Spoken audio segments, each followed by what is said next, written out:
69. Oh, 69. Hey everybody, welcome to The best cooking show in the world. Two Chefs. And a knife.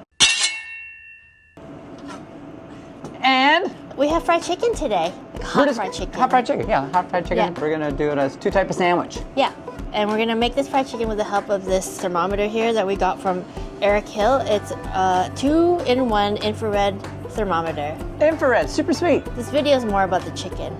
But it's great to do it with chicken because you always gotta make sure your chicken is cooked. Yes. And there's no better way than actually temping it. Yeah. The spices that I'm using is optional, so use what you have, okay? If you are missing something, it's not the end of the world. So I have about a tablespoon of garlic powder, tablespoon of onion powder, tablespoon and a little bit more of paprika, a little dried oregano, pinch of cayenne and thyme, and we're just gonna dump this all into a bowl. And I'm just gonna also use some pepper here and mix that up. I'm gonna pour half into this bowl, pour half into this bowl.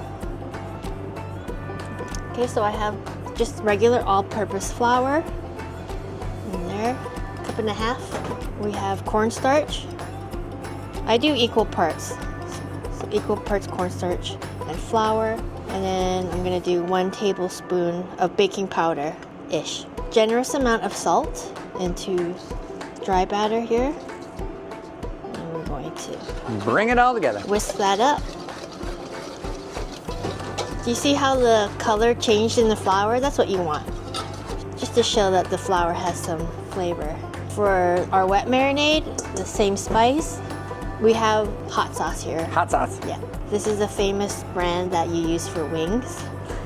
You put it on everything. Yeah, you put it on everything. So there's a lot of vinegar in this hot sauce. So when you add a dairy to it, you're essentially making buttermilk when you do this. Because I feel like who needs a whole jug of buttermilk? It's just better to make your own. Yeah. Honestly. Because every recipe you need is like, what, a tablespoon? Yeah, you don't need a lot. So we got cream, you can use milk, you can use half and half. Again, it's whatever you have. I guess you could use like a dairy-free substitute, but There you go. And then now we're just gonna get our chicken here. So we have some that are cut into strips, chicken strips. And then we have full breast as well. I like to do the salt separately because some people can tolerate more salt than others. I think we like a lot of salt in our food. Yes. So you just want to let this sit, preferably overnight, but if you're in a pinch, then like a couple hours. Okay. Anyway. There you go. While our oil is heating up, let's talk about this thermometer a little bit that we got. I think it's pretty cool. It is pretty cool. It's an infrared. As professional chefs, even though we don't have a restaurant, these do come in handy. We have to take a lot of temperature checks, not just with food, but we have to make sure our fridges are running at proper temp. We have to make sure that our ovens are calibrated. We even have to make sure our food is delivered to us at the right temperature. Yes. So we have to temp meats, we got to temp even vegetables, dairy. So having an infrared thermometer is amazing because all you have to do is Point and shoot. point and shoot. It's an Eric Hill 2-in-1 infrared thermometer. But I just thought that fried chicken would be a great recipe to test this out because we have to check the oil and then we have to check the internal temperature of the chicken. A dual temperature recipe. Yeah, let's test out if this oil is to temp. It's getting there. 300. 300 almost. You know, the infrared is handier because you're not having to put your hand near the hot oil Yeah. or get worried about any splashing. We're not doing this thing, you know. Okay, so we're getting close. I'm gonna start dredging my chicken now, getting it ready. I'm gonna start with the big breasts. They take longer to cook. So the chicken's been marinating for a couple hours. Yeah, overnight. Overnight. And into our dry batter.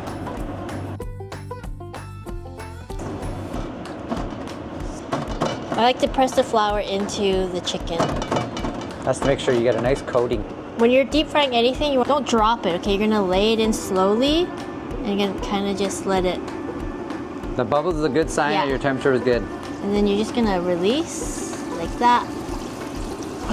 Beautiful. Okay, now we got the strips. Same thing, you just wanna push that flour in there. The baking powder in this is gonna make it all fluffy and crispy. Light flavor, but it also helps the crunch. It does. Yeah.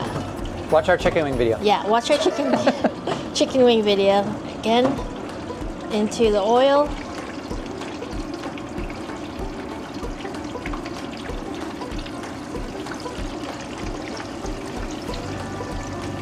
Let's see how hot the oil is now once we put the chicken in. I think we're at a good temp here. We got 325 exactly. So this is especially good for people who don't have a deep fryer at home, you know? Just use a pot, obviously.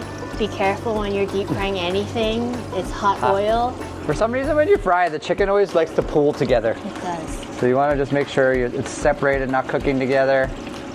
We're going to check it. It's already getting a nice color on the big breast. And because you're cooking in a shallow pot, you got to flip it because it gets dark on the one spot, on the heat on the bottom. Okay, so our chicken's been cooking. It's getting some nice color. So now we're going to switch it to the probe. You see the probe icon came on. We're going to flip the probe down. There we go. And we're going to grab a chicken out of the pot. And you're going to want to get right into the meat. So we're looking for 165 Fahrenheit. That one's done. Oh, there you go. 168. Perfect.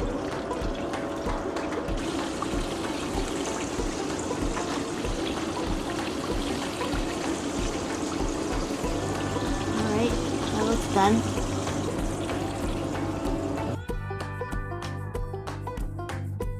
We're gonna turn these chicken strips into sandwiches. This is just brioche buns that we got at the store. So we have Sesame seed bun as well. Like that. So we're just gonna use mayonnaise to toast it up. Because mayonnaise is oil based. Yeah. And it has flavor. Flavored oil. So if you're too lazy to melt some butter, this is a good alternative.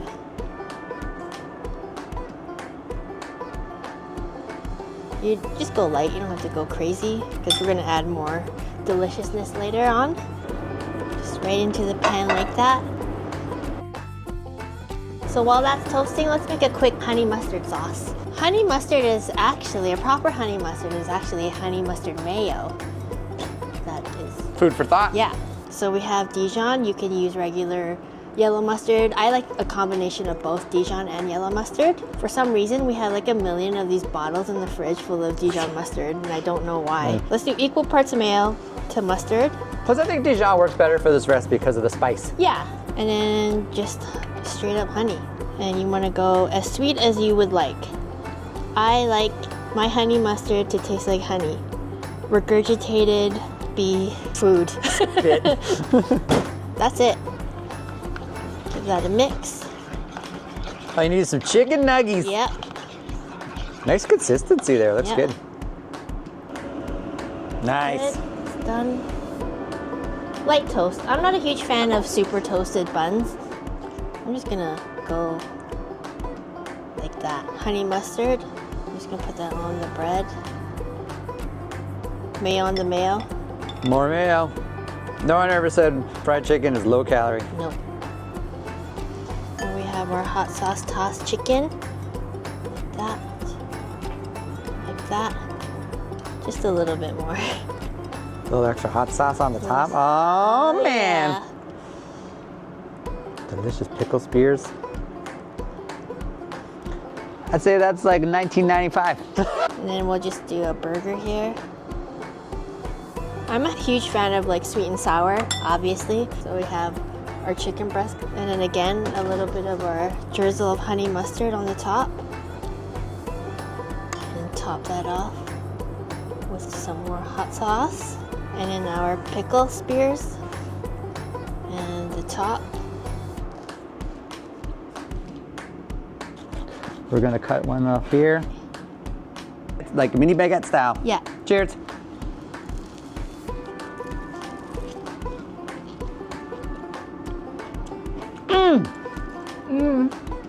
It's almost sad that we're not a restaurant. That is so good. I'm without words. Me I'm neither. speechless. It's so good. You season that perfectly. The Yeah. salt is fantastic. Everything. The so marinade good. I need a really, bite. like, I never take saturates- 2 bites. He keeps interrupting me. The marinade really penetrates the chicken. That's what she said. Winner. So we're gonna try our tenders right now, Cooked perfect.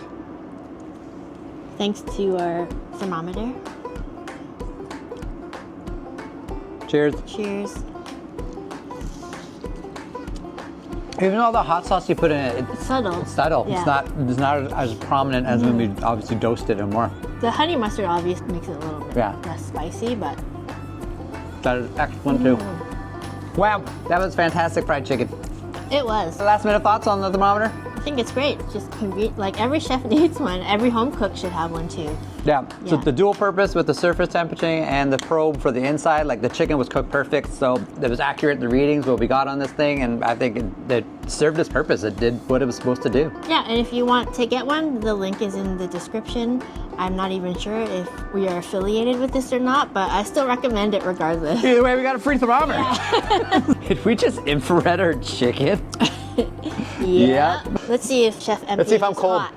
He's running at 71.70. Wow, if that was 73. What am I? if that was my internal temperature, I'd be dead because Okay. body would collapse. 69. Oh, 69. I'm showing her the proof that it said 69. You're like 69 on the dot. I know, what the heck? Was that your temperature? What you were thinking? You sick.